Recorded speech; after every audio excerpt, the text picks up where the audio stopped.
화엄의 향연이 펼쳐지고 있는 이 화엄 살림법회에 좀 같이 좀 동참할 수 있게 되어서 영광으로 생각하고 감사하게 생각합니다. 화엄의 세계라고 하면 사실은 저희가 어느 경전보다도 이 경전보다도 우리가 이게 경전을 독송하다 보면 이게 환희심이 나고 이게 환희의 이런 도가니에 빠질 수 있는 이런 경전 중에 하나, 이렇게 광대한 이런 얘기들을 하고 있는 경전이다 이렇게 볼 수 있는데요.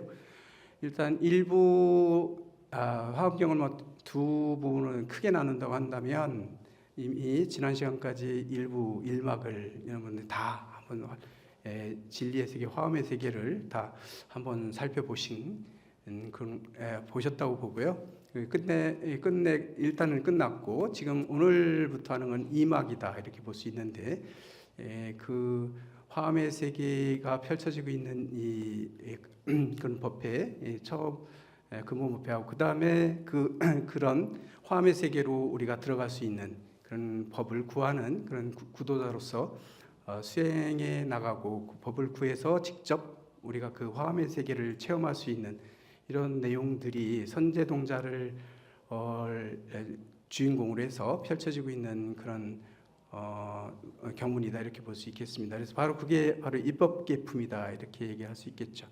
오늘 입법계품 처음 들어가는데요.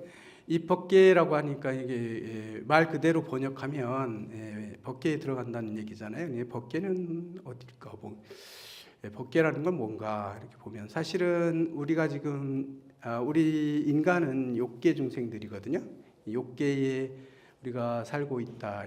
욕계의 우리의 업에 의해서 이 세상을 바라보고 있지만 사실은 이 세상은 우리가 보지 못하는 부분도 되게 많은 거죠. 그래서 욕계의 눈으로는 보이지 않지만 진리의 세계, 법계의 세계 함께 있는데 우리는 우리의 업에 보이는 것만 보고 있거든요. 그래서 근데 그것이 바로 우리가 지금 현실 세계에 있는 것하고 그 다음에 이 진리 그 자체로서의 존재하고 있는 이런 그런 진리의 세계, 이런 것들이 다 합쳐져서 존재하고 있는 이 진리의 세계에, 화엄의 세계에 그런 데 들어간다. 그래서 입법계 이렇게 얘기를 하는 거거든요. 거기에 들어가는 그런 대목들이 선제동자를 통해서 펼쳐지고 있는 그런 하나 드라마다 이렇게 볼 수도 있겠는데요. 어쨌건 입법계 우리가 법계에 들어간다는 건 사실은 저희가 다 대승에서 얘기할 때는 저희가 다 부처라고 얘기하거든요. 전부 다 사실은 부처인데 부처인 줄 모르고 사는 거죠. 그렇기 때문에 사실은 우리 안에 있는 내면에 있는 이 불성을 우리가 다 가지고 있는데 부처님 그렇게 말씀하시죠. 뭐라고 얘기했냐면 우리 중생의 업에 물들어서 지금 세상을 제대로 보지 못하고 있는 욕망에 의해 가지고 세상을 바라보고 있고 행동하고 있고 이렇잖아요. 하지만 우리가 무명으로 물들어 있다 하더라도 바로 그 불성 자리는 한 번도 조금도 물든 적이 없다. 지금 우리 안에 내면에 있는 내 본연의 그 불성은 한 번도 오염된 적이 없다는 거죠. 청정한 그대로를 가지고 있다 이렇게 얘기를 하거든요. 그래서 그런 의미에서 얘기할 때 뭐냐면 부처님하고 우리 중생하고 저울에 달면 저울이 똑같이 부처님하고 내가 가지고 있는 불성은 조금도 다르지가 않다 이렇게 얘기를 하죠. 이게 우열을 이렇게 정할 수 있는 게 아니다 이렇게 얘기를 하거든요. 그래서 바로 지금 내가 못 보고 있는 이 세상, 지금 이 순간에 이런 내 눈에는 보이지 않지만 이 순간에 펼쳐지고 있는 진리의 세계, 이 안에 있는 불성을 가지고 있는 불성의 세계들, 이런 것들을 아주 적나라하게 표현해내고 있는 것이 바로 이 화엄경이다 이렇게 볼 수 있습니다. 그래서 화엄경은 우리 중생이 볼 수 없는 이 진리의 세계들을 아주 표현해내고 있는 그런 것들이다 이렇게 볼 수 있죠. 그래서 화엄경 어느 구절 어디를 펼쳐보든지 간에 상관없이 항상 그런 마음을 가지고 제대로 화엄경을 한번 보게 되면 감동이고 항상 이게 감격스럽고 뭐 이런 마음들이 막 생기거든요. 화엄경은 그런 쪽에서 되게 매력이 있고 이런 경전이다. 이래 봐서 특히 우리 한국 사람들이 화엄경을 되게 좋아한다고 얘기를 하는데 우리하고 되게 맞는 그런 것들이다 이렇게 볼 수 있겠어요. 그래서 이 입법개품은 또 두 부분으로 나눠지는데요. 근본법회, 지말법회 이렇게 나와요. 그래서 이 부처님이 이 설법을 하고 있는 그 실제로 이 화엄의 이 진리에 대한 불성에 대한 진리 여기에 대한 것들을 그대로 표현해내고 있고 설법하고 있는 부분이 이제 근본법회라고 얘기할 수 있는데요.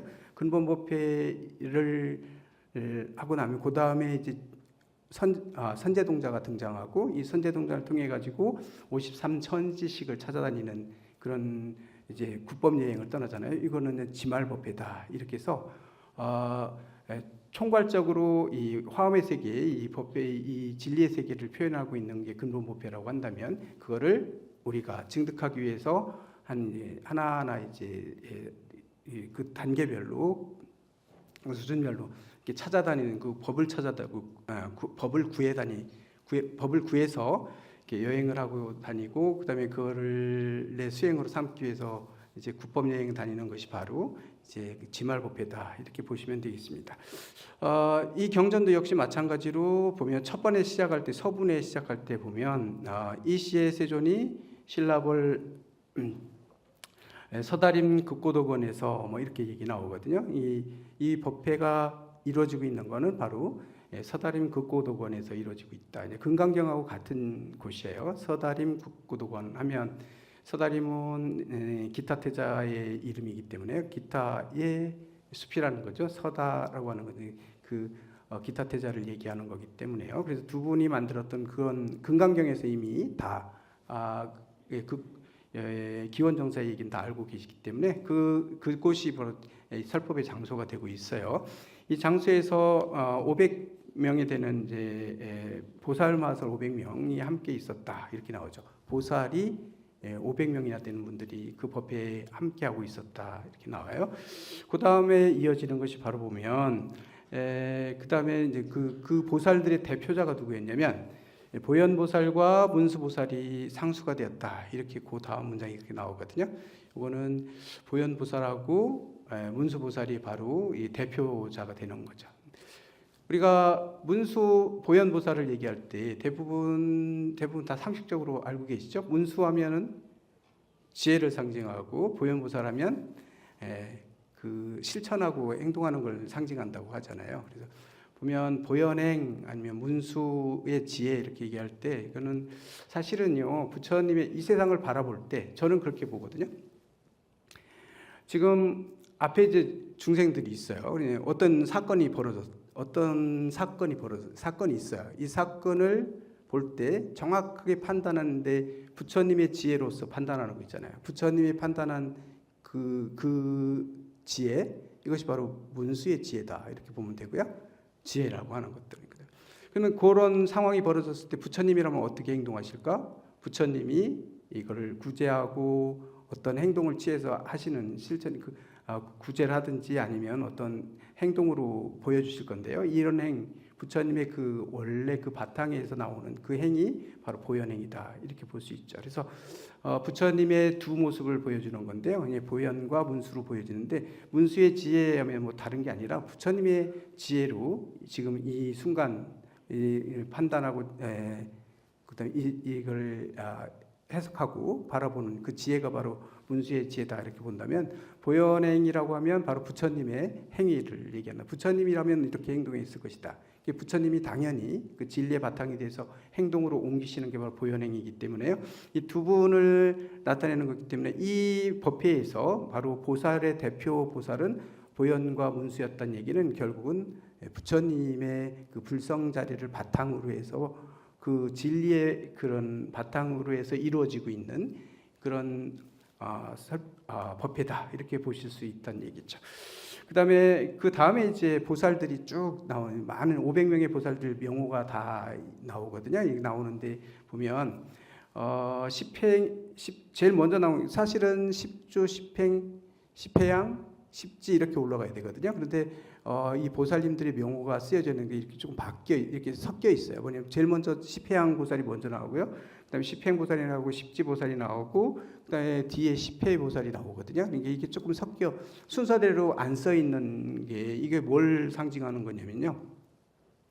이 근본법회에서 보면 진리 측면에서 보면 진리의 측면에서 봤을 때 부처님의 그런 근본 우리의 그런 진리의 불성의 자리에서 측면에서 보면 우열이 없다는 거예요. 부처님이나 지금 막 출가해서 공부하고 있는 지금 초보자나 아니면 아직 10주까지 못 올라온 사람이거나 10행에 있거나 지하고는 상관없이 모두가 다 평등하다는 걸 얘기하는 거죠. 모두에게는 이미 다 갖춰져 있어요. 우리한테도 갖춰져 있고 공부 많이 한 사람들이 이게 섞여 놓는 근본법회이기 때문에 섞여 있거든요.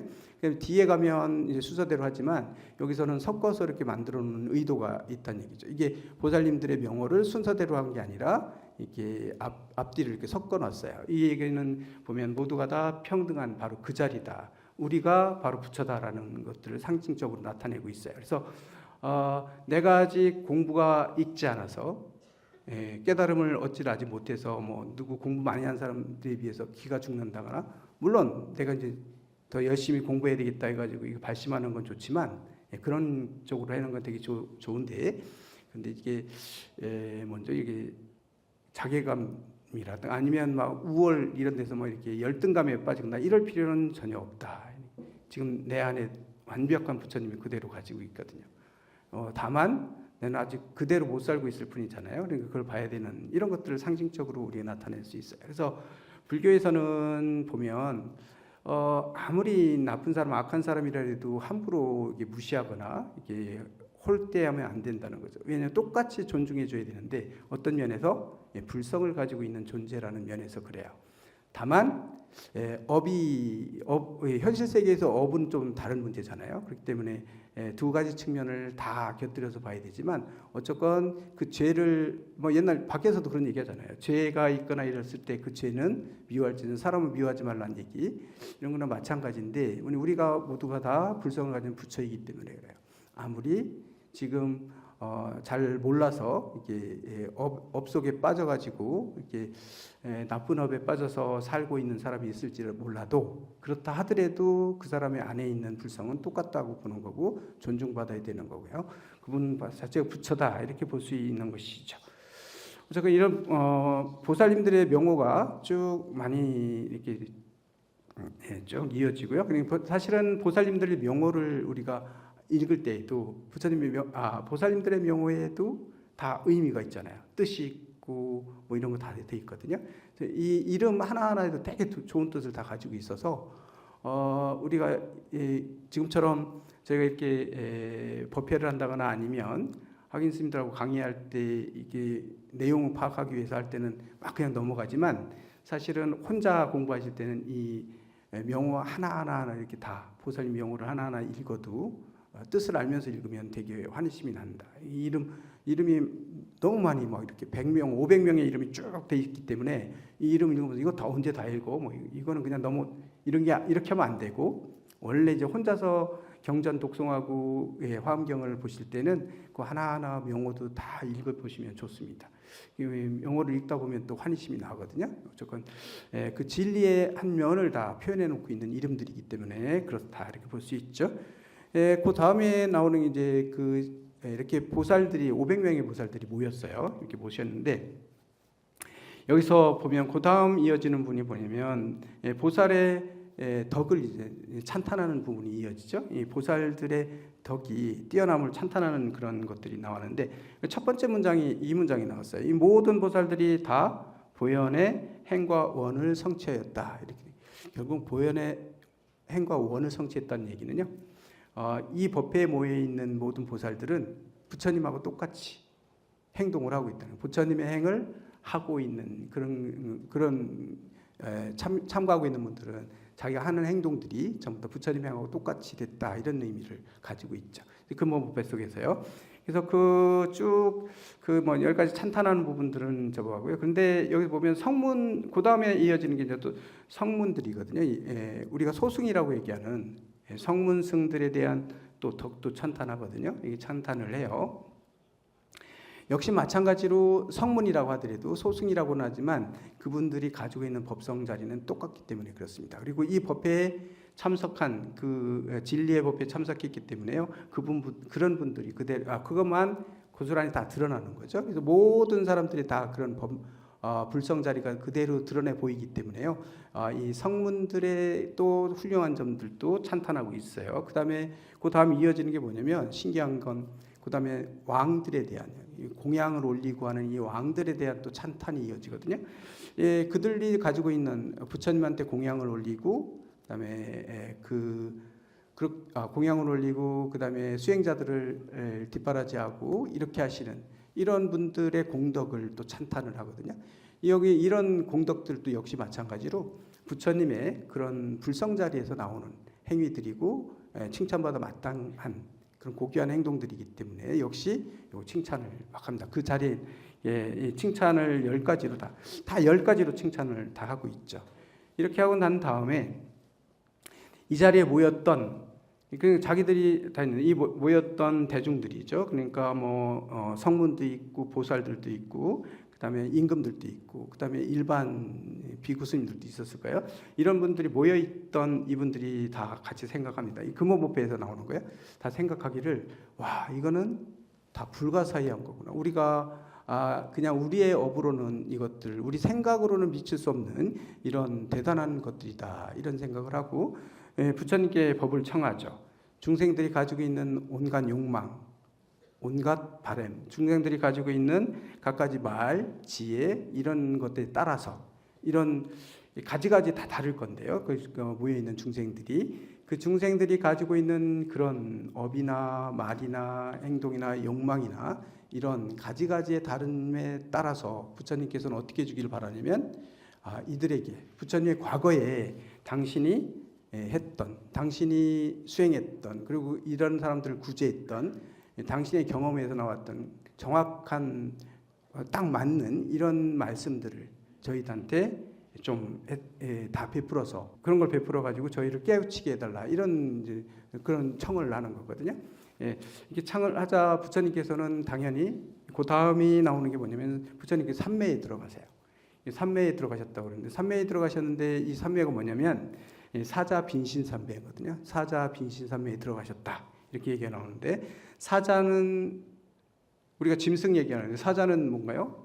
동물 중에서 가장 힘이 세다고 보는 거거든요. 그래서 사자가 한번 어흥하면 모든 짐승들이 다 기가 죽고 그 소리는 너무 커가지고 어디든 다 들어가서 그걸 들으면 다 바로 기가 죽어버리고 꼼짝달싹 못하게 되는 그런 위험을 가지고 있는 말이잖아요. 이거를 우리 부처님의 법음에 상징적으로 나타낸 게 이제 사자후라고 얘기를 하는데 이 사자 빈신삼매예요. 사자처럼 모든 사람들한테 다 퍼져 들어가는 그런 힘을 가지고 있는 빈신이라는 건 되게 빠르게 다 신속하게 모두에게 다 침투된다는 얘기거든요. 이 사자 빈신삼매에 들어가셨어요. 온 세계에 있는 모든 중생들을 다 모두 한 사람도 빠짐없이 전부 다 꿰뚫어 볼 수 있고 그들에게 모두 다 미칠 수 있는 힘을 가지고 있는 삼매이기 때문에 사자 빈신삼매라는 이름을 붙였는데 이 사자 빈신삼매에 부처님이 들어가시는 거죠.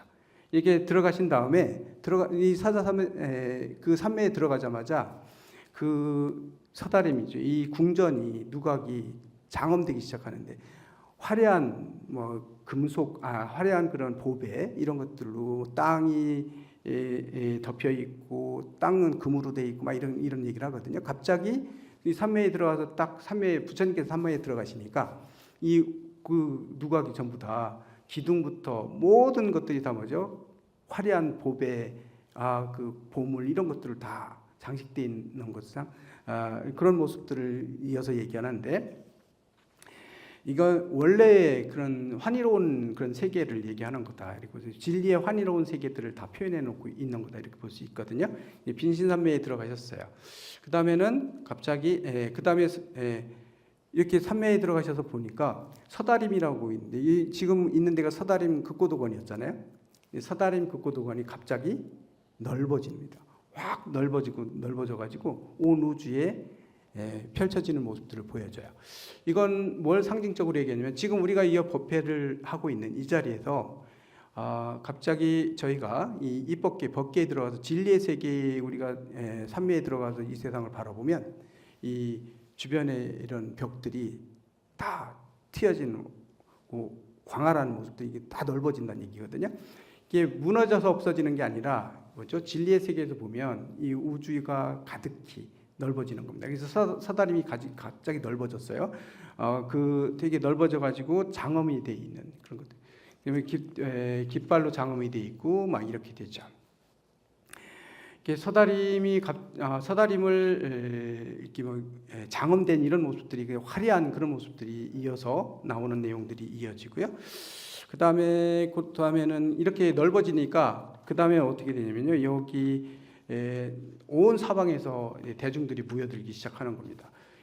어디냐면 동방의 대중들, 동방의 아주 지금부터 아주 먼 세계까지 다 뻗쳐져 가지고 거기에 있는 대중들이 한꺼번에 다 몰려옵니다. 부처님께서 지금 빈신산매에 드셔가지고 이 위력을 뻗치시니까 법음을 펼치시니까 이제 동방에 있는 그런 모든 대중들이 다 몰려와요. 보살부터 이거 전부 다 그쪽에 있는 부처님 세계에서 다 몰려와서 부처님이 있는 곳으로 와서는 동쪽에다가 자리를 펴고 다 그곳에 가부좌고 앉죠.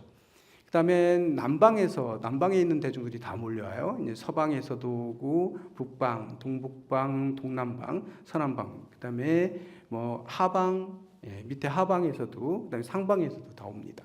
이게 서다림이 넓어졌기 때문에 그렇게 모여들 수 있는 거죠. 그래서 모든 사람들이 상방에서 온 사람들은 머리 위에 공중에 이제 자리를 깔고 다 가부좌고 앉고 그런 모습들이 펼쳐지고 있는 모습들이 이어지죠. 보게 되면 이게 어디서도 안 온 데가 없이 온 우주에서 우주 끝에서부터 모든 사람들이 다 몰려드는 거거든요. 모든 그들이 몰려와서 다 그 법회에 참석하고 있는 그런 모습들이 펼쳐지고 있는데요. 이런 것들을 보게 될 때는 이게 한번 상상해 보시면 이게 부처님이 지금 법문하시려고 하니까 말로써 하시는 게 아니라 삼매에 드셔가지고 하시는데 그 많은 그런 온 우주에 있는 모든 그런 신들과 부처님과 이런 분들이 다 모여드는 것들을 한번 상상해 보면 이것도 엄청 장엄한 그런 모습들을 볼 수 있죠. 저희가 영축산에 가면 보면 법화경을 설했다고 영축산에 가면 거기 대중이 어마어마하게 많이 모였다. 영축 세상에서 부처님이 법을 설할 때 대중이 어마어마하게 많이 몰려와서 앉아 있었다고 얘기하잖아요. 근데 영축산 가보신 분들 알겠지만 제일 꼭대기 올라가면 한 100명도 못 앉잖아요. 몇 명 안 하는데 여기 요밖에 못 앉는데 어떻게 사람들이 앉아서. 그거는 우리의 마음으로 보니까 그런 거죠. 사실은 열린 세계예요. 공중에도 앉아 있고 다 앉아 있는 거예요. 하늘에서 온 신들이 꼭 땅에만 앉아 있어야 돼요. 하늘에도 다 가득히 자리를 펴고 앉아 있는 거거든요. 그래서 생각해 보면 되게 심신나건 거기서. 그런데 가가지고 이렇게 좁은데 이거 거짓말인데 이렇게 생각하시면 안 돼요. 경전 잘못 보신 거예요. 어쨌건 지금 모든 곳에서 다 이렇게 몰려들고 있는 거예요. 다 이쪽으로 다 몰려들고 있죠. 그 다음에는 이제 이렇게 보살들이 그 다음에 덕을 찬탄하는 모습들이 이어지고요. 그 다음에 그 다음에 이어지는 부분들을 보게 되면 그런데 그 자리에는 누가 같이 있었냐면 성문들도 같이 있었고 왕들도 같이 있었잖아요. 그 밑에 아직 깨닫지 못한 이런 분들도 같이 있었어요. 그 법회에. 근데 이분들이 약간 그들의 그 불법을 가지고 있는 그 상에 대해서 찬탄하고 칭찬하고 다 이랬지만 사실은 여기서 그 다음 이어지는 거 보면 이 성문들은 성문연각 이런 소승의 이 스님들은 이 불자들은 성인들은 이분들은 부처님의 10대 제자들 이런 분들은 이 광경을 보지 못했다 이렇게 얘기하거든요. 그 자리에 서다림 법회에 같이 참석하고 있으면서도 뭐가 안 보이냐면 이 부처님의 세계가 안 보이는 거예요. 부처님이 지금 펼쳐 보이고 있는 이 환희롭고 이런 세상 이런 모습들을 하나도 보지 못했다는 얘기죠. 보지 못하는 중생들이 그 안에 있었어요. 왜 그러냐? 부처님 경계는 너무 뛰어나기 때문에 보지 못했고, 보살들의 경계도 그들은 차마 보지 못했다. 하나도 보지 못했다. 이 그들의 그런 세계들을 얘기하고 있는데, 그 이유가 뭐냐 했을 때, 왜냐하면 업이 다르기 때문에 그렇대죠. 과거에 자기를 쌓았던 선근이 다르기 때문에 그렇다고 얘기하는 거죠. 선근이 달라서 그렇다고 얘기를 해요. 본래 그런 선근들을 아직 못 쌓았기 때문에 선근을 많이 쌓았어야만 그런 것들을 볼 수 있는데, 그런 것들이 부족했기 때문에 부처님의 이런 화려한 세상들을 보지 못하고 있는 거죠. 마찬가지예요. 저희가 지금 이 세계에서 지금 우리가 보이는 이 모습만 우리가 보고 있지만, 우리가 이 모습만 이렇게 보고 이게 내 보이는 게 전부라고 생각하지만, 사실은 지금 이 자리에 부처님의 모든 불법의 이런 화엄의 세계들이 펼쳐져 있는 거거든요.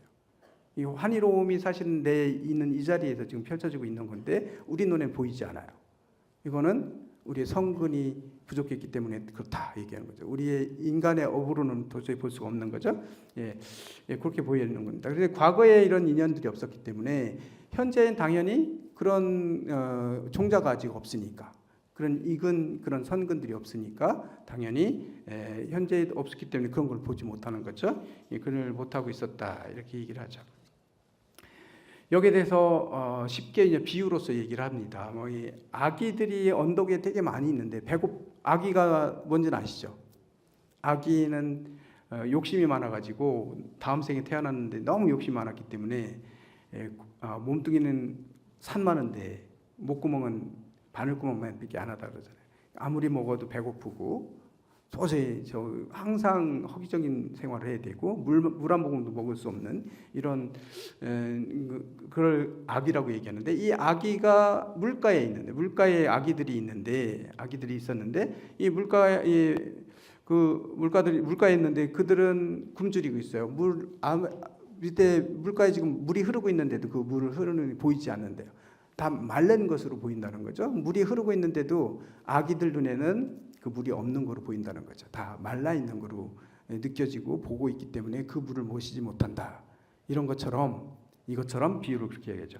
큰 성문이나 이런 소승의 그 성자들도 서다림에 있으면서도 열애의 광대한 신통의 힘을 보지 못하고, 그다음에 일체 지혜를 다 이렇게 찾지 못했기 때문에 무명의 막이 눈이 어두워져서 일찍이 이런 그런 걸 볼 수 있는 그런 선근을 심지 못했기 때문에 그렇다 이렇게 얘기를 하고 있죠. 그래서 요 가지 이렇게 비유를 또 10가지씩 쭉 나오는데요. 그거는 각자 한번 경전 진점 한번 보시면 좋겠고요. 다 이렇게 성문들 열의 경계를 보지 못하고 다 10가지 비유로서 이제 설명을 하시는데요. 이 10가지 비유를 끝맺는 부분들이 나와요. 그 다음에 그 비유로서 이런 걸 설명해 주고 나니까 그 다음에 나오는 게 뭐냐면, 시방에 이제 보살들이, 세방에서 몰려온 보살들이 전부 다 각자 나와서 동방에서 오셨던 분 대표로 해가지고 개송으로 이제 부처님을 찬탄하죠. 이 서다림의 이 법회의 이 모습들을 찬탄하는 내용이 그 다음에 나옵니다. 보면 한 분 앞에 조금만 한번 보게 되면요, 그때 이제 동방의 비로다라 광명보살이라는 분이 이 지금 서다림의 이 법회에 지금 펼쳐지고 있는 이 광경에 대해서 찬탄하는 부분들이 나오는데, 한글로 되어 있는 걸 한번 볼게요. 그대들은 마땅히 부처님의 도가 불가사의함을 살펴보라. 이 서다림에서 신통한 힘을 나타내 보이시도다. 지금 부처님께서 다 보이시고 있다는 거죠. 이제 보라 안에는. 그다음에 잘 가신 부처님의 위신의 힘으로써 나타내심이 다음이 없어 일체 모든 세간들이 미혹하여 능히 알지 못하도다. 법왕의 깊고 미묘한 법 한량이 없고 헤아릴 수 없어 나타내신 바에 여러 가지 신통을 온 세상이 측량할 사람이 없도다. 이렇게 찬탄을 하고 있죠. 그래서 마지막은 뭐라면, 소문이 널리 퍼진 모든 큰 보살들 한량없는 삼매의 힘으로 나타내는 모든 신통의 변화 법계에 가득히 충만하도다. 이렇게 찬탄을 하고 있습니다. 그 다음에 이어서 남방에서 온 보살이 대표로 또 찬탄하는 내용이 이어지고요. 그 다음에 서방, 북방, 동북방, 동남방 서남방, 서북방, 하방, 상방에서 온 보살들을 대표해서 또 이렇게 찬탄을 하는 내용들이 이어지고 있습니다. 이런 모습들이 다 하나하나씩 한번 보시게 되면 부처님 세계를 있는 그대로 보여주고 있는 모습이기 때문에요. 신심나고 찬탄 기쁘고 이런 부분들이다 이렇게 볼 수 있죠. 그 다음에 이렇게 찬탄한 다음에 이게 모든 보살들이 찬탄을 했죠. 그 다음에 이제 아까도 얘기했지만 보살 중에서 상수가 됐던 보살은 보현보살하고 문수보살이었었단 말이죠. 그래서 보현보살님이 먼저 놔두세요. 보현보살님이 다시 다음에 놔두셔가지고 뭐라면 삼매에 대해서 설해 줍니다. 이런 삼매들에 대해서 설해 주시는데요. 이런 것들 어떤 삼매 이 삼매들을 다 얘기를 하죠. 그러면서 보현보살의 백호광에서 눈 사이에 있는 백호에서 광명을 놓아서 모든 아까 제대로 보지 못했던 성문들은 보지 못했잖아요. 이 부처님의 세계를 아직 보지 못하잖아요. 그분들을 뭐냐면 광명을 놓아줘가지고 이 광명에 의지해서 자기가 비춰줘가지고 성문들도 다 볼 수 있게끔 만들어져요. 부처님의 지금 펼쳐지고 있는 이 세상의 이 모습을 그대로 볼 수 있게끔 만들어주거든요. 그런 광명을 어두운 부분들을 비춰주기 때문에 그렇다 볼 수도 있겠는데요. 이게 광명 놓음을 의지해서 다 이 법의 세계를 보는 거죠. 그 법회에 참석하고 있었던 아직 업이 선근이 아직 익지 않았던 분들도 전부 다 볼 수 있게끔 그렇게 해줍니다. 그래서 모두가 다 그 덕으로 이 불법의 환희의 세계를 볼 수 있게 되는 거죠. 사실은 그 다음에 마지막으로 이제 그 다음에 이어지는 게 바로 뭐냐면 이제 문수보살님이 그 다음에 다시 이어지거든요. 문수보살님이 놔두시는데요. 이 문수보살님이 놔두셔가지고 다시 이 서다림의 이런 것들이 개송으로서 찬탄을 하시는 부분들이 이어지고 그 다음에 그 자리에서 이 모든 것들이 완성되어 있는 십바라밀의 문이 완성되고 뭐 방편이 곳곳에서 중생들이 다 이득을 받고 막 이 환희로운 이런 것들이 그 자리에서 다 완성돼서 펼쳐지고 있는 모습들을 상징적으로 나타내는 문구들이 그 다음에 이어지고 있어요. 근데 마지막에 되게 중요한 건 뭐냐면 이 근본법회 끝날 때 뭐라고 얘기했냐면요. 끝날 때 아까 뭐 얘기했냐면 먼 우주의 저 끝에서 동방의 끝에서 사람들이 왔다 그랬잖아요. 보살들이 왔고 다 몰려들었다고 얘기했어요. 다 몰려들어서 부처님이 계신 그곳에 자리를 잡고 있었다 이렇게 얘기했는데 사실은 뭐라고 얘기하냐면 온 적이 없다 얘기하거든요. 움직인 적이 없었다. 본인의 그 자리에서 움직인 적이 없다 얘기를 하고 있어요. 이렇게 끝맺음을 맺고 있거든요. 그들이 온 적 없이 온 거예요. 결국 뭐냐면요. 이게 뭘 다 상징적으로 나타내냐면 우리 안에 다 갖춰져 있다는 거예요. 우리 극락 세계라든지 아니면 뭐 진리의 세계라든지 이런 게 지금 내가 살고 있는, 내가 지금 허덕이고 있는 이 자리를 떠나서 존재하고 있는 게 아니고 다 지금 이 자리에 다 펼쳐져 있다는 거예요. 근데 우리는 그건 보지 않고 그건 볼 수 있는 눈이 그걸 보지 못하고 그냥 고해로 보면서 이렇게 살고 있는 거죠. 이 허덕이고 살고 있는 모습들을 상징적으로 나타내고 있다. 뭐 이렇게 볼 수 있어요. 그래서 화엄경은 사실은 화엄의 입법개품 특히 뭐 여기 그게 이제 근본법회에서 나오는 것들인데 이 근본법회에서 지금 구성되어 있는 것들을 보게 되면 모든 뭐 신비롭고 우아하고 이런 것들 다 그런 모습들을 보여주고. 근데 성문하고 그러면서도 성문이나 아니면 왕들이나 이런 분들은 아직 근기가 아직 선근이 적어서 또 차별된 점들도 보여주죠. 차별된 점들 보여주는데 차별돼 있긴 하지만 이 차별됐다고 그래가지고 진짜로 차별된 게 아니고 어떤 부처님 의지에서 다 그 세계를 보게 만들었는데 사실은 우리가 전부 다 그런 세계를 다 내 안에 다 갖추고 있다 이렇게 보여지는 거죠. 사실은 우리 마음에서 다 나오는 것이다 보는 거예요. 내 마음이라고 여기서 화엄경에서 일체심주할 때 그 마음이라는 건요. 우리가 생각하는 이런 마음 얘기하는 게 아니고 이 온 우주의 바탕이 되고 있고 모든 걸 만들어내고 있고 불성자리 그 자리 모든 것들이 만들어지고 있는 그 바탕. 예를 들면 모든 것 것들이 만들어진 그런 게 다른 종교에 비유하면 뭐 창조신으로 뭐 얘기도 하긴 하는데요. 그 비유가 될 수 있는 건데 그 조건 어떤 인격체로서의 그런 걸 얘기하고 있는 게 아니기 때문에 타 종교하고 좀 다르지만 어쨌건 그렇습니다. 이 모든 것들을 다 만들어내고 우주에 해낸 것들 그 마음에서 일어나는 건데 이 마음에 다 갖춰져 있다는 거예요. 모든 것들이요.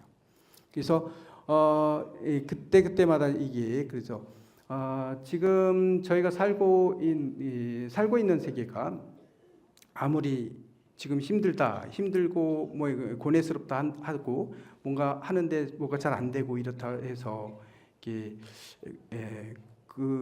거기에 매여 가지고 우리는 고통 속에 살고 있지만 사실은 그 세계를 다시 진리의 세계, 진리의 눈으로 바라보게 되면 그 안에 진리의 세계에서는 그렇지 않다는 거죠. 환희로운 세계들이 펼쳐지고 있다는 거예요. 그래서 대부분 뭐냐면 우리가 이게 공허하다는 거, 뭐 실체가 없다는 걸 잘 모르기 때문에 이제 우리가 뭐 이 집착이 생기고 그러다 보니까 뭐가 안 이루어지고 이러니까 막 힘들어하고 괴롭고 막 이렇게 얘기하지만 사실은 모든 현상들이 일어나고 있는 그 바탕을 들여다보고 그 만들어지고 있는 걸 보면 다 무상한 거거든요. 무상하게 다 흘러가고 있는 거거든요. 실체가 없어요. 지금 내가 괴롭다고 오늘 내가 괴롭다고 했을 때 사실은 그래서 저녁 때 되면 그 괴로움은 또 바뀌죠. 내일하고 오늘 같은 괴로움이 계속 되는 것 같지만 자세히 관찰해 보면 깨어 있는 마음으로 한번 자기의 마음을 한번 관찰해 보면 이 괴로움이라는 것도 계속 바뀌거든요. 어제의 괴로움이 오늘 괴로움이 아니에요. 똑같이 이어지는 것 같긴 하지만 다 변화되고 있어요. 이게 왜냐하면 실체가 없기 때문에 그래요. 다 무상한 것이기 때문에 그런 거죠. 그런 것처럼 그렇기 때문에 이 세상에 펼쳐지고 있는 부처님의 세계는 가장 각양각색으로 다 나타나는 거예요. 원래 그 부처님의 그 마음자리, 이 불성의 자리, 이 진리의 자리가 중생의 어떤 업에 따라서 또 거기에서 또 이게 다르게 꽃이 피울 수 있는 거거든요. 이게 각양각색의 그런 모습으로 꽃 피울 수 있어요. 그래서 부처님이 지금 우리는 항상 그런 얘기를 하죠. 부처님이 지금 계시다면 어떻게 판단하셨을까? 뭔 일이 있을 때, 무슨 일이 있을 때 부처님은 여기 이 자리에 계시다면 어떻게 판단했을까? 보셨을 때 부처님은 집착하는 바 없죠? 있는 그대로 꿰뚫어봐요. 공한 줄 아세요. 모든 것들은 다 실체가 없다는 걸 알기 때문에 그 실체가 없는 게 집착 없이 그대로 보기 때문에 지금 괴로운 건 괴로운 거지만 그걸 어떻게 해결할 수 있는 것까지 다 알죠. 보이죠. 이제 그런 것들을 보이듯이 그래서 이 화엄의 세계에서는 보면 이 모든 이게 우리가 살아가고 있는 그 현상 속에서 그 불성을 다 볼 수 있는 거예요. 불성을 볼 수 있어야 돼요. 내가 지금 있는 자리에서 또 화엄의 세계를 볼 수 있는 거고요. 옆에 도반의 모습에서도 또 보이는 또 다른 모습의 진리의 표현들을 볼 수 있는 거죠. 이게 뭐 어느 세계에서 어느 세계든지 어떤 상황에 따라서 전부 다 부처님의 그 진리는 그런 면에서 펼쳐지는 모습들은 다 다른 모습으로 펼쳐지는 건데 이 모든 것들이 다 그 자리를 불성 자리 부처님의 자리를 떠나서 존재하는 건 아무것도 없다는 거죠. 그래서 그걸 보게 되면 그런 모습을 보게 되면 세상이 환희롭고 다 그런 겁니다. 옆에 모든 펼쳐지는 것들이 다 부처님의 지금 그 자리에서 펼쳐지는 모습들이기 때문에 지금 어떤 일이 벌어지고 어떤 현상들이 일어나고 있을 때도 그런 것들을 볼 때 전부 다 이건 부처님의 그런 모습에서 부처님의 시각으로 보시게 되면 그 불성 자리에 그런 모습을 보게 되면 다 환희로운 이런 모습을 다 보이기 시작하는 거죠. 그래서 가끔씩 그런 얘기죠. 옛날에 무학 스님이 얘기했던 그 얘기죠. 돼지 눈엔 돼지만 보이고 부처 눈엔 부처만 보인다. 이게 진리고 사실이에요. 근데 그래서 내가 보면서 지금 나는 그렇게 안 보이고 막 계속 괴롭다 이러면 조금 더 자기 안을 들여다보고 내려놓고 내가 뭐가 욕심이 있고 내가 꽉 움켜쥐고 있는 게 있고 뭐 이런 게 있을수록 그런 게 안 보이거든요. 그런 거 다 내려놓고 보면 다 내려놓고 다 내 걸 다 내려놓고 한번 보시면 이 부처님의 세계가 보이고 부처님의 진리의 세계들이 환희로운 세계들이 다 보일 수 있다. 여기 지금 입법개품에서 지금 앞에 얘기해서 서다림에서 지금 법문을 하고 있을 때 그 보살들이 모여들고 그 보살들의 지금 상태, 뭐 중생에 따라서 행동하지만 집착하지 않고 뭐 이런 부처님의 불교에서 얘기하는 이런 모든 그런 이상적인 이 상들, 그런 우리가 꿈꾸는 그런 상들이 다 표현되어 있거든요. 그런 모습도 지금 저희 보지 않고 그냥 막 퉁쳐도 넘어갔지만 이제 그런 모습들이 다 보여주고 있기 때문에요. 그런 모습들이 펼쳐지고 있는데 이 자리에서 다 펼쳐지고 있었는데 성문들이 보지 못했다는 거죠. 이제 그 자리에 펼쳐지고 있는 모습들을 보지 못했지만 사실은 나중에 부처님의 의지에서 부처님의 광명의 의지에서 보현보살의 광명의 의지에서 봤어요. 보기는. 하지만 우리는 이제 그런 것들을 보고 유마경에서 그런 얘기가 나와요. 유마경에서도 보면 안 믿어요. 막 이게 뭐가 된 거 안 믿으니까 유마경에서도 그런 게 들어가거든요. 어떤 부처님의 위실력으로서 다 보이게 하거든요. 산매에 들어서 다 볼 수 있게끔 만들어 주거든요. 근데 부처님이 딱 거두어 버리니까 다시 그 세계에 사라져요. 이 여기 펼쳐졌던 환희로운 세계가 부처님이 그 빛을 거두어 버리니까 다 사라지는 그런 내용도 나오듯이 지금 사실은 우리 눈에는 보이지 않는 진리의 세계들이 펼쳐져 있는 거. 이거를 어디서 확인해 볼 수 있냐면 내가 이해는 할 수 없지만 내 눈에는 안 보이지만 부처님의 이 화엄경을 통해 가지고 보면 화엄경을 통해서 화엄경에 나와 있는 이런 내용들을 그냥 환타지로 보시면 안 되고요. 이거는 그냥 상징적인 거야 이렇게 보시면도 안 돼요. 사실은 그런 세계들이 펼쳐지고 있는 겁니다. 지금 어디에? 바로 이 자리에서 내 마음속에서 다 펼쳐지고 있는 것들이고 모두가 이렇게 보시면 되고요.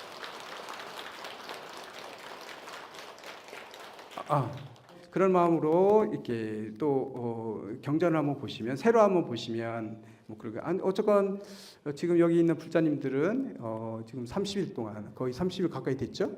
30일 가까이 되는 동안 화엄의 세계에서 계속 이렇게 논의하셨어요. 보시고 이제 거기서 펼쳐졌던 그런 모습들이 전부 다 사실은 다 이 안에 있고 내 안에 있고 멀리 있는 게 아니고 내가 부처님 세계에 가야만 되는 게 아니고 부처님이 돼야만 볼 수 있는 게 아니고 사실은 내 안에 지금 존재하고 있고 이 현장에서 지금 펼쳐지고 있는 모습들이다 하시고 그런 모습들이 지금 펼쳐져 있는 걸 항상 상상하시고 보시고 그러면 좀 환희롭고 이게 그냥 상징적인 내용이 아니라 실제로 그런 모습들이 좀 우리 인간에 맞춰서 설명해 놓으셨지만 이런 신비로운 세상들이 펼쳐지고 있다는 거 이런 것들을 한번 생각해 보시면 살맛나는 세상이 있고 아무리 힘들어도 우리가 이제 희망을 가지고 살 수 있는 이런 것들이 되지 않나. 그리고 그런 다들 행복해지기 위해서 공부하는 거니까 이 불교는 결국은 우리가 보면 공부하다 보면 행복해지잖아요. 행복해지지 않으면 잘못 공부하고 있는 거예요. 하다 보면 되게 행복해지고 막 이러거든요. 행복해지셔야 됩니다. 이따가 오후에는 지말법회를 해서 이제 그 선지식 처음에 시작되는 초보에 있는 그런 선지식들이죠. 이제 선지식들을 찾아가는 내용들 앞부분까지만 저와 같이 살펴보시겠습니다. 오전은 여기서 끝내죠. 고생하셨습니다.